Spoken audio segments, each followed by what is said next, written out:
Det her eksemplar er et geni, kvik, intelligent, ung menneske.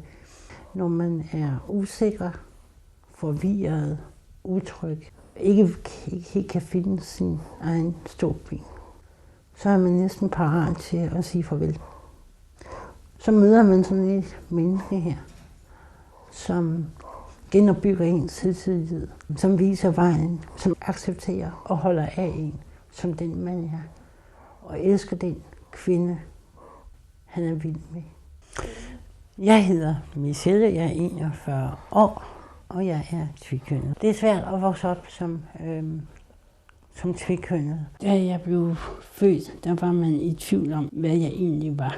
Tilsyneladende så det ud, som jeg var mest dreng. Mine forældre besluttede sig at opdrage mig som dreng. Men jeg kunne mærke, at der var noget ved kroppen og ved mig, og den måde, jeg gjorde tingene på. Og specielt, når man begynder at bløde. Og man har hele sit liv fået at vide, af sine forældre, at man egentlig var en dreng, men en dreng kan altså ikke bløde på den måde. Jeg er glad for at være den, jeg er. Jeg er glad for at være og leve som kvinde. Jeg er blevet mobbet og drillet og kaldt både bøsse, transvestit og transseksuel. Og der er stadigvæk nogen i dag, som kigger, som om de har fået glosuppe. Jeg hedder René og er spastiker, er vokset op med at være normal. Jeg har selvfølgelig været ked af det. Man kan være alene. Vi blev gift den 11. oktober 2003. Ja, det var det bedste bryllup, og det var det bedste ting, der kunne ske for os begge. En fantastisk dag på Rådhuset, og en fantastisk fest bagefter. Og det er stort, når man har snakket om det, og så lige pludselig stå på selve Rådhuset og sige ja, og skulle sætte ringen på, og Ries, der følger med.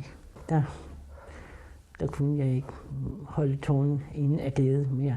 Hun er dejlig, og så er hun med til, at jeg ikke ser mig selv som spastiker. Hver dag er en ny og dejlig oplevelse, når han kommer ind. Så lige før jeg smelter af kærlighed.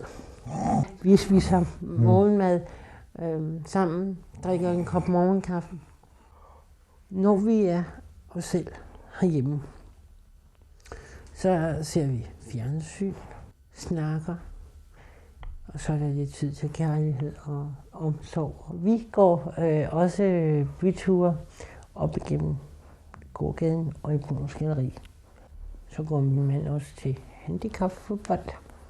Jeg arbejder på det åbne båndværksted, det gør min mand også. Jeg har mit eget radioprogram hver torsdag fra 10 til 11, hvor jeg laver alt muligt forskellige indslag inden for dans, teater og musik. Jeg har et program, der hedder Renés Hjørne, er den første ikke-talende, der laver direkte radio. Det er også en måde at komme ud til folk på og give folk noget. Og man overskrider nogle barrierer, nogle grænser. Vi har flere forskellige hjælpere. De skal hjælpe mig med de ting, jeg ikke kan. Vi kan betragte dem som en lille familie. Vi oplever så mange ting sammen, som jeg kun kunne have drømt om i de vildeste drømme. René, jeg elsker dig så højt.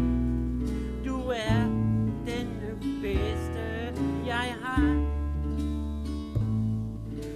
Sammen med dig er jeg fri.